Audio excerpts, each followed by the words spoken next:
전북 전주시 완산구에서 발생한 이번 사건은 초등학생 A군이 최근 학교에서 교감에게 폭력을 행사한 사건 이후 또다시 문제가 발생한 사례입니다. 사건의 경위는 다음과 같습니다. A군이 다른 학생의 자전거를 타고 다닌다는 신고가 8일 저녁 접수된 후 경찰이 출동해 A군에게 자전거가 자신의 것인지 물었으나 A군은 엄마가 사준 것이라며 거짓말을 했습니다. 조사 결과 해당 자전거는 A군이 훔친 것으로 밝혀졌으나 A군은 초등학교 3학년으로 형사 만 14세 미만 여성 정식으로 입건되지 않았습니다. A군은 최근 무단조퇴를 막는 교감을 폭행한 사건으로 출석 정지 처분을 받은 바 있으며 이번 사건에서도 부모가 때렸다고 주장해 아동학대 의혹이 제기되었습니다. A군의 뺨에 상처가 발견되었고 아침밥도 주지 않았다는 주장도 제기되었습니다. A군은 초등학교 입학 이후 인천, 익산, 전주 등에서 7개의 학교를 전학다니며 문제 발생 시 교사의 부당지도와 아동학대를 주장해 온 것으로 알려졌습니다. 경찰은 현재 A군의 보호자를 교육적 방임에 의한 아동학대 혐의로 조사할 계획입니다. 지난 12월 참여연대는 김건희 여사가 최재형 목사로부터 명품 가방을 받아 청탁금지법을 위반했다고 신고했습니다. 이에 대해 국민권익위원회 권익위는 전원위원회를 열고 김건희 여사가 청탁금지법을 위반하지 않았다며 사건을 종결 처리했습니다. 권익위는 대통령 배우자는 청탁금지법상 공직자의 배우자가 아니라는 이유로 제재 규정이 적용되지 않는다고 설명했습니다. 권익위는 또한 최재형 목사가 김건희 여사에게 건넨 가방이 대통령의 직무와 연관성이 있는지와 명품 가방이 대통령 기록물에 해당하는지에 대한 판단을 보류한 채 사건을 종결했습니다. 권익위는 언론을 통해 공개된 내용이며 조사 중 새로운 증거가 없는 경우 법 위반 행위를 확인할 수 없는 등의 이유로 조사가 필요치 않다고 인정될 경우 종결할 수 있다는 청탁금지법 조항을 근거로 제시했습니다. 이에 대해 민주당은 권익위의 결정을 비난하며 특별검사를 촉구했습니다. 민주당은 권익위가 국민권익과 공직자, 청렴의 보루 역할을 스스로 부정하며 권력의 시녀로 전락했다고 비판했습니다. 우리은행에서 약 100억 원 규모의 금융사고가 발생하여 금융권에 큰 충격을 주고 있습니다. 10일 금융권에 따르면 이번 사건은 우리은행의 지방 한 지점에서 고객 대출금을 횡령한 것입니다. 사고의 주범은 지점 직원 A씨로 그는 올해 초부터 최근까지 대출 신청서와 입금 서류를 위조하여 대출금을 빼돌려 해외 선물에 투자해왔다고 합니다. 현재까지 A씨의 투자 손실은 약 60억 원으로 추정되고 있습니다. 우리은행은 자체 내부 통제 시스템을 통해 이번 사고를 인지하고 적발했다고 강조했습니다. 이어 신담당 부서 차원에서 대출 과정에서 이상 징후를 포착하고 A씨에게 소명을 요구하여 이번 사건이 드러나게 된 것입니다. 이후 특별검사팀이 파견되어 세부 사항을 파악하고 횡령금을 회수하기 위해 노력 중이며 A씨는 경찰에 자수한 상태입니다. 우리은행 관계자는 철저한 조사를 통해 대출 실행 과정의 문제점을 파악하고 유사 사례의 재발을 방지하겠다고 밝혔습니다. 또한 관련 직원에 대한 엄중한 문책과 전 직원 대상 교육을 통해 내부 통제에 대한 경각심을 강화할 것이라고 말했습니다. 고물가로 인해 소비자들이 지갑을 닫으면서 스타벅스가 어려움을 겪고 있다고 영국 BBC 방송이 보도했습니다.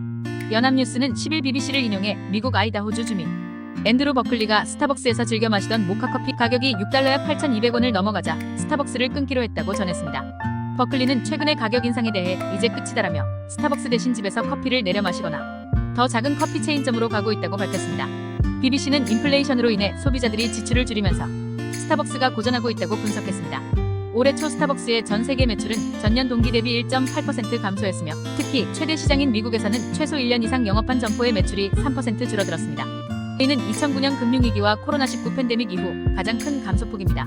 충성도가 높은 스타벅스 리워드 회원수 역시 줄어들었습니다. BBC는 활성 리워드 회원수가 전분기 대비 4% 줄었다고 전했습니다. 지난 9일 전남 무안의 한 선착장에서 발생한 비극적인 사건과 관련해 해경이 40대 남성을 긴급 체포했습니다. 전남 목포해양경찰서는 10일 존속 살해 및 자살, 방조 혐의로 A씨를 긴급 체포해 조사 중이라고 밝혔습니다.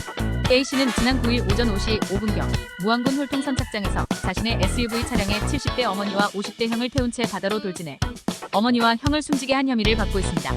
사고 당시 어머니와 형은 해상에 입수한 해경과 소방대원에 의해 심정지 상태로 구조되어 병원으로 옮겨졌으나 결국 숨졌습니다. 반면 A씨는 차량 뒤편 유리창을 깬 당국에 의해 구조되어 홀로 살아남았습니다. 조사 결과 A씨는 치매를 앓고 있는 어머니를 모시기가 힘들어지자 형과 함께 극단적인 선택을 시도했던 것으로 알려졌습니다. 목포해경 관계자는 A씨가 수사 과정에서 범행 사실을 인정했다고 밝혔습니다. 해경은 정확한 경위를 조사하는 한편 A씨에 대한 구속영장 신청을 검토 중입니다. 한국전력공사 한전과 인도네시아에서 41조 원 규모의 손전망 구축 사업을 추진한다는 소식이 전해지면서 전력 설비 관련주가 급등했습니다. 6월 10일 한국거래소에 따르면 한전산업은 전 거래일 대비 가격 제한 폭 30%까지 상승해 12,350원에 거래를 마쳤습니다. 김동철 한전 사장은 인도네시아 자카르타의 인도네시아 전력공사 PLM 본사에서 PLM 및 지멘스 에너지와 함께 인도네시아 섬들을 연결하는 초고압 직류송전 HVDC 설치 사업을 공동 추진하기로 업무 협약의 모의를 체결했습니다. 이 협약에 따라 각사는 지멘스의 기술과 한전의 송배전, 설비 운영 능력을 결합해 인도네시아 핵심 섬인 자바섬과 수마트라 섬을 HVDC로 연결하는 사업을 추진할 예정입니다.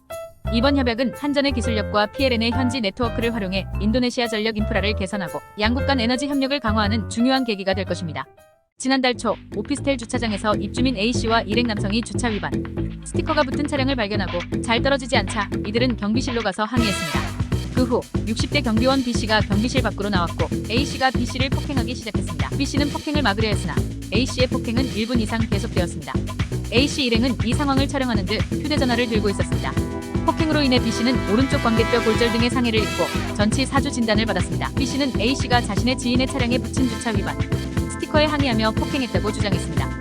당시 차량에는 방문 차량증이 없었고 이를 발견한 B씨가 주차 위반 스티커를 붙였습니다. 반면 A씨는 자신의 지인이 방문할 때 B씨에게 방문 차량증 발급을 요청했으나 B씨가 주차 위반 스티커를 붙였다고 주장했습니다. A씨는 이를 항의하자 B씨가 먼저 위협했다며 그 상황을 증거로 남기기 위해 촬영했다고 말했습니다. A씨는 B씨가 신발을 신고 얼굴을 때리려 했다고 주장하며 자신이 먼저 막고 있었을 리 없다고 반박했습니다. B씨는 방문 차량증 발급 요청을 받지 않았다 반박했습니다.